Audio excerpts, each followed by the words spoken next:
오늘도 수요 예배를 통해서 하나님을 예배하시는 모든 성도님들을 환영합니다. 우리 함께 다 같이 찬송가 154장 생명의 주여 멸류관 찬양 함께 부르시겠습니다.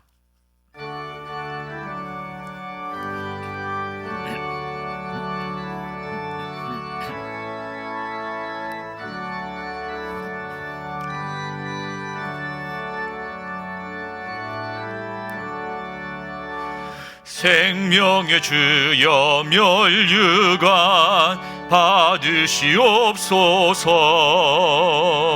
날 위해 쓰신 가시관 나 기억합니다.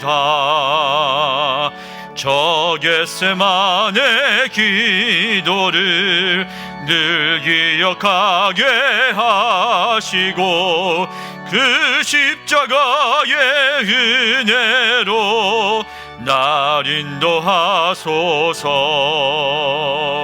누셨던 무덤 내게도 보이시옵소서. 잠드신 동안 천사가 굳게 지키었네. 저 겟세마네 기도를 늘 기억하게 하시고 그 십자가의 은혜로 날 인도하소서. 마리아처럼 새벽에 주께로 갑니다. 빈 무덤 내게 보이사 날 가르치소서. 저 겟세마네 기도를 늘 기억하게 하시고 그 십자가의 은혜로 날 인도하소서. 고난의 잔을 날 위해 다 마셨나이다. 나 항상 나의 십자가 감당케 하소서. 저 겟세마네 기도를 늘 기억하게 하시고 그 십자가의 은혜로 날 인도하소서. 아멘.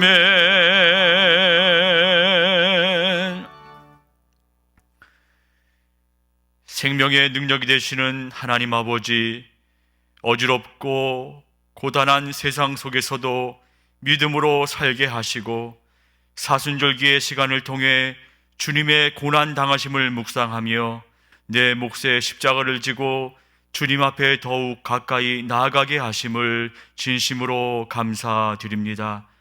아직도 우리의 일상의 삶이 온전히 회복되고 있지는 못하지만 예배하고 교제하고 봉사해야 할 자리는 텅 비어 있지만 그런 어려운 중에서도 소망을 잃지 않게 하시고 오늘 여기까지 우리를 인도하신 하나님의 은혜에 또한 감사를 드립니다.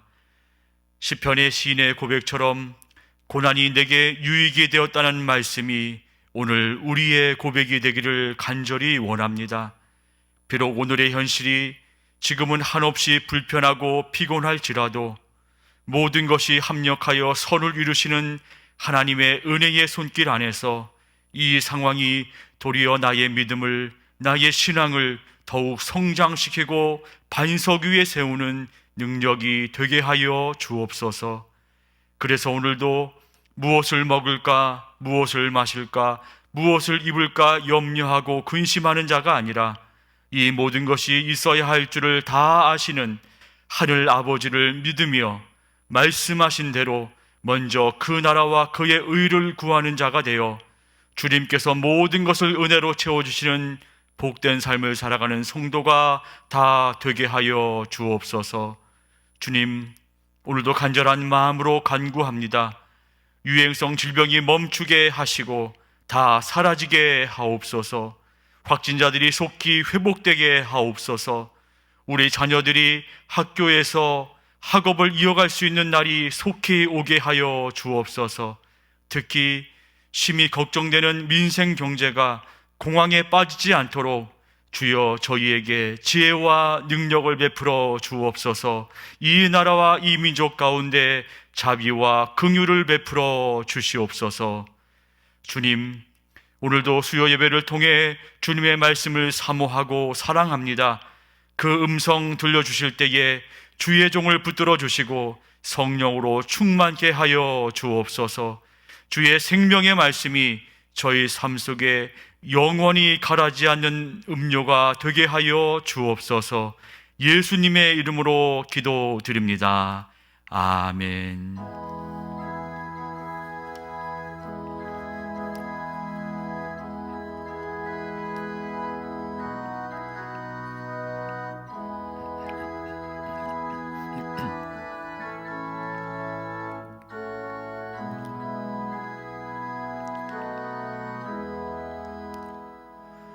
이 시간 우리에게 주신 하나님의 말씀은 구약과 신약의 말씀입니다.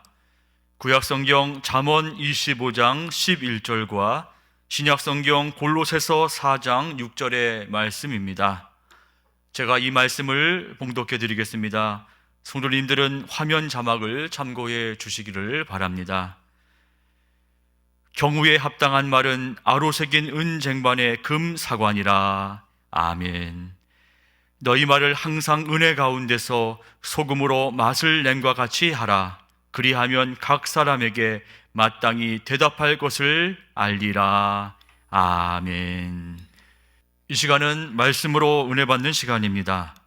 담임 목사님께서 말은 축복의 도구입니다 라는 제목으로 말씀 선포해 주시겠습니다.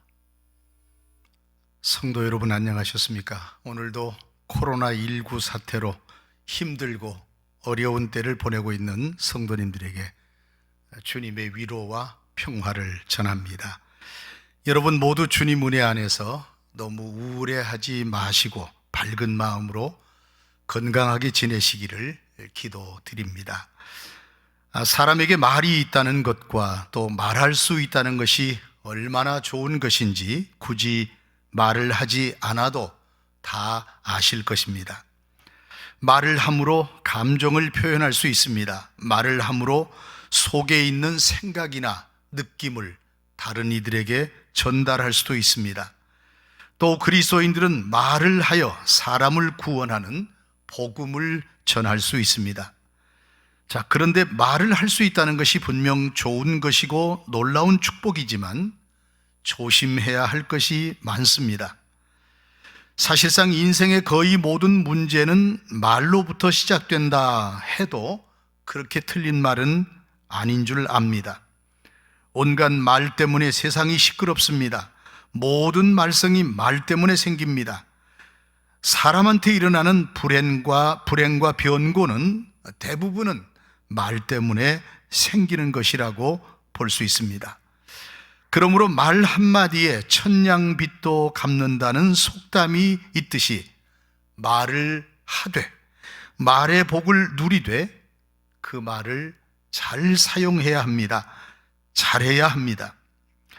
이런 이야기가 있습니다. 어느 시골 마을에 효자 형제가 살았는데 어느 날 그들의 아버지의 임종을 맞이하게 되었답니다. 어려운 살림에 변변히 약도 제대로 쓰지 못하고 아버지가 돌아가시게 되는 것이 안타까워서 마지막으로 우황청심환이라도 드려봐야 되겠다 하며 동생이 약을 사러 나갔습니다. 아버지를 간호하며 동생이 돌아오기만을 애타게 기다리던 형이 그만 마음이 급해서 아니 이 자식이 죽었나 살았나 그렇게 크게 소리를 질렀답니다.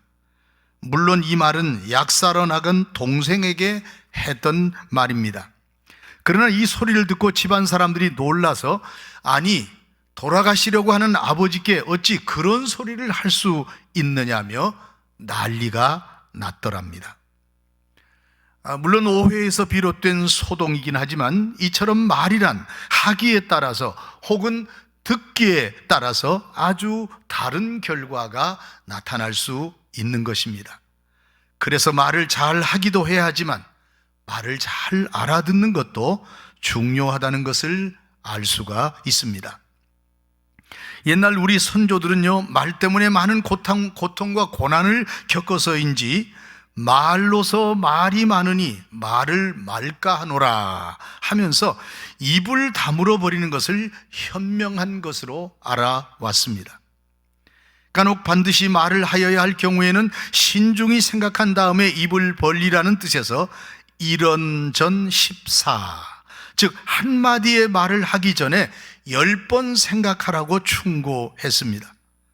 어떤 사람은 하나님이 인간에게 귀와 눈은 둘인데 입은 하나만 주신 것은 듣고 본 것의 반만 말하라는 뜻이라고 해석하기도 했습니다. 하지만 과연 입을 다무는 것이 입을 여는 것보다 항상 좋으며 침묵이 과연 금인가 하는 문제는 상황에 따라 다를 수 있다는 생각을 해봅니다. 예수님의 동생이었던 야고보는 믿음의 사람들이 어떻게 살아야 할지에 대한 서신을 한 권 썼는데요, 그것이 바로 야고보서라는 성경입니다. 야고보서는 믿음은 반드시 행함으로 나타나야 하는데 그 중에 대표적인 것이 말이라고 말씀합니다.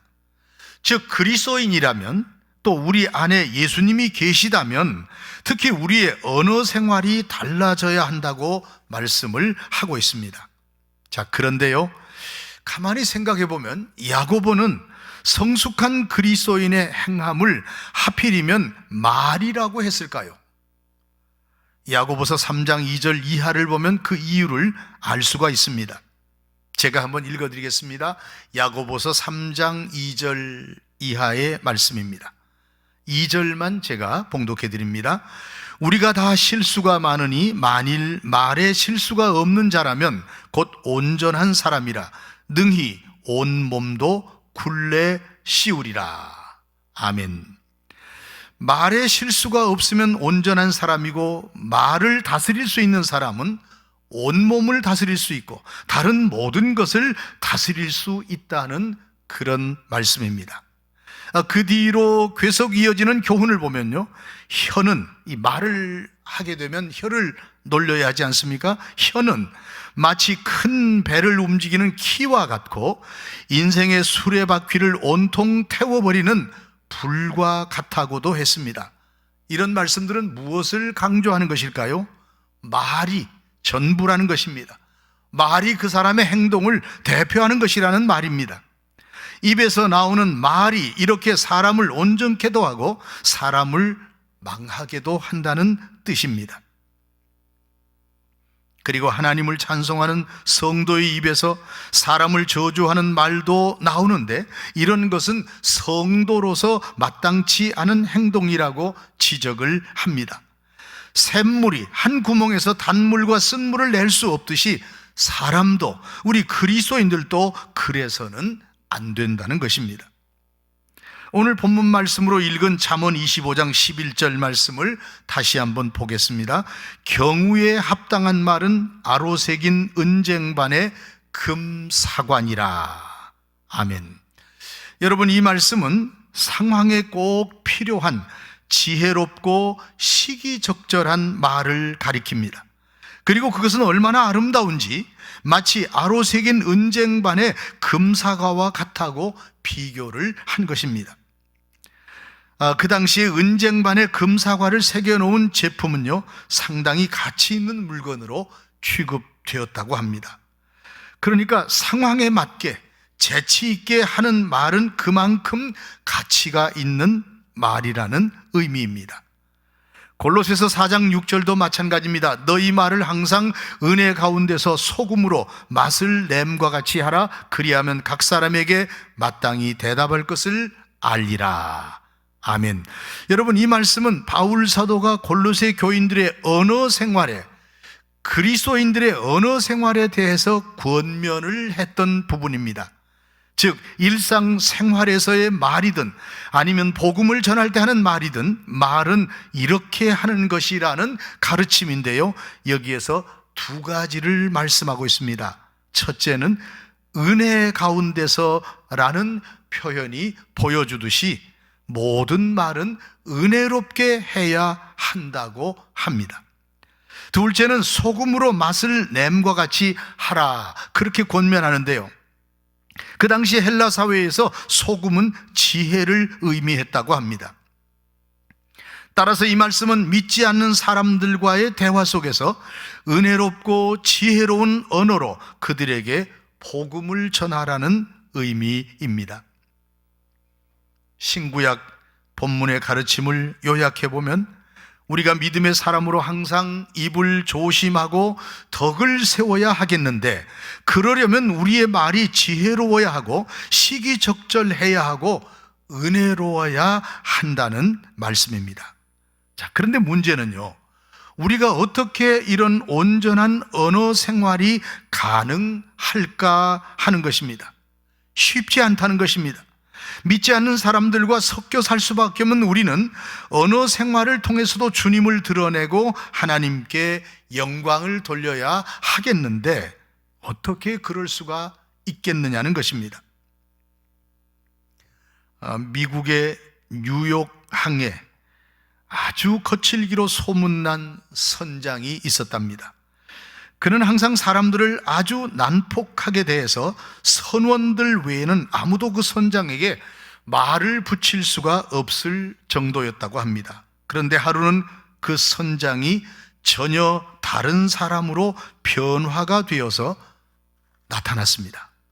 사람들을 보며 먼저 웃는 얼굴로 인사를 하고 예전의 폭언과 거친 행동은 사라지고 없었습니다.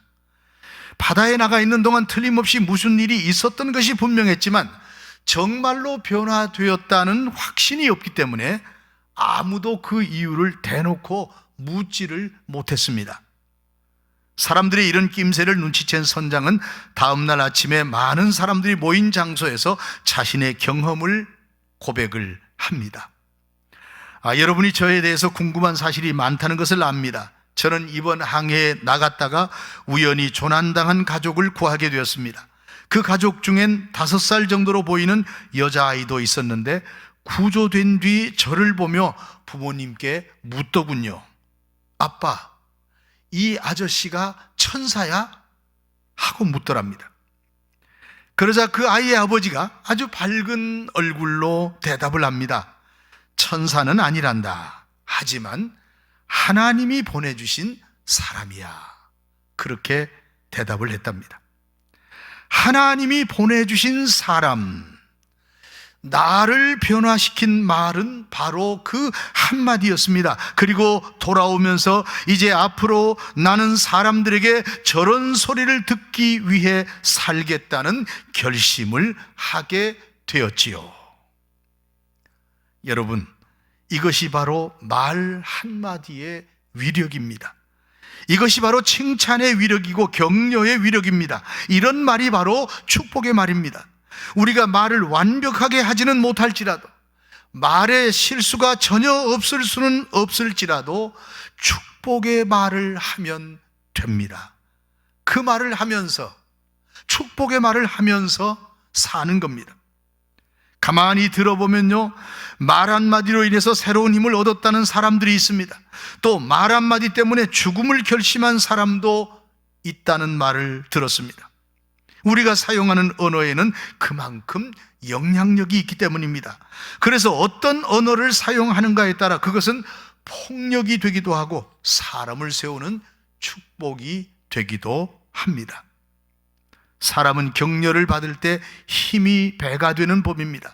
자신의 약점이라고 생각했던 부분에서 칭찬을 받은 결과 그런 변화가 일어난 것입니다. 잠언 18장 21절을 보면 사람이 죽고 사는 것이 혀의 힘에 달렸다고 말씀하고 있습니다. 그래서 그리스도를 구주로 삼은 사람은 파괴적인 말을 하면 안 됩니다. 하지도 말아야 하지만 누군가가 부정적인 말이나 험담, 불신앙적인 말을 하면 그 자리에서 막아야 합니다. 그것이 그 사람을 살리고 공동체를 지키는 길입니다. 대신 축복의 말을 하는 것입니다. 욕설과 저주와 부정적인 말을 끊고 생명의 언어를 사용해야 합니다. 그럴 때 말은 축복의 도구가 됩니다. 한마디 축복의 말이 사람을 살립니다. 세상을 아름답게 만듭니다. 요즘 우리 사회가 코로나19 사태로 많이 힘듭니다. 심적으로 많이 답답하고 사람들이 우울증을 호소하고 있습니다. 이럴 때 사람들은 쉽게 원망할 수 있고 불평할 수 있습니다.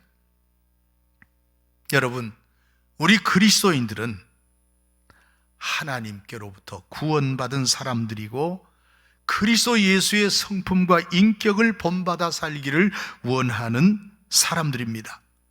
예수님께서 그리하셨던 것처럼 사람들을 위로하고 격려하고 힘을 주고 칭찬하면서 살려내야 할 사람들입니다. 이 어려운 때에 한마디 위로의 말, 한마디 격려의 말, 한마디 칭찬의 말로 사람을 일으키고 힘이 되어주시는 성도들이 되시기를 주의 이름으로 간절히 축원을 드립니다. 기도하겠습니다. 거룩하신 하나님, 저희에게 말의 복을 주신 것을 감사합니다. 말로 우리의 감정과 생각을 표현할 수 있게 하시고 말로서 주님의 복음을 증거하게 하심을 감사드립니다. 말로 이웃과 교제하며 말로 기도하고 주님께 영광 돌리게 하심도 감사합니다. 하지만 저희가 부족하여 저희가 미숙하여 말로 사람의 마음에 상처를 입히고 말 때문에 싸우고 나뉘고 저주하고 원망합니다. 이제 저희를 긍휼히 여기시고 주의 은총을 입혀주시어 이 좋은 말을 악의 도구가 아니라 축복의 도구로 잘 사용하게 하시옵소서. 욕설과 저주와 부정적인 말을 끊고 생명의 말을 사용하게 하옵소서. 칭찬하고 격려하며 위로하며 사람을 살리고 세워주고 힘이 되어주는 믿음의 사람들이 되게 하여 주시옵소서. 코로나19 사태로 말미암아 힘들고 어려운 시기를 보내고 있는 이때에 우리 가정에서부터 말의 축복이 나타나게 하시고 세상 속에 축복의 말을 전파하는 저희들이 되게 하여 주시옵소서. 예수님의 이름으로 기도드립니다. 아멘. 다 같이 찬송가 452장을 부르시겠습니다. 찬송가 452장입니다. 이 찬송 부르신 후에 담임 목사님께서 축도해 주심으로 수요 예배를 마치겠습니다.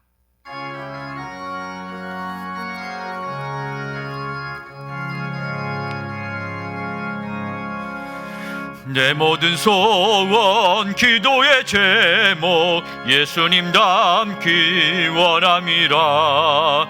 예수님 형상 나 입기 위해 세상에 보았기 전에 예수님 닮기 내가 원하네. 날 구원하신 예수님을 내 마음속에 지금 고도사 주님의 형상 인치소서. 무한한 사랑 풍성한 긍휼 슬픈 자 위로하시는 주. 길 잃은 죄인 부르는 예수 그 영상 담게 하옵소서. 예수님 닮기 내가 원하네. 날 구원하신 예수님을 내 마음속에 지금 고도사 주님의 형상 인치소서. 겸손한 예수 거룩한 주님 원수의 멸시 참으시사 우리를 위해 고난을 받은 그 주를 닮게 하옵소서. 예수님 닮기 내가 원하네. 날 구원하신 예수님을 내 마음속에 지금 고도사 주님의 영상 인치소서.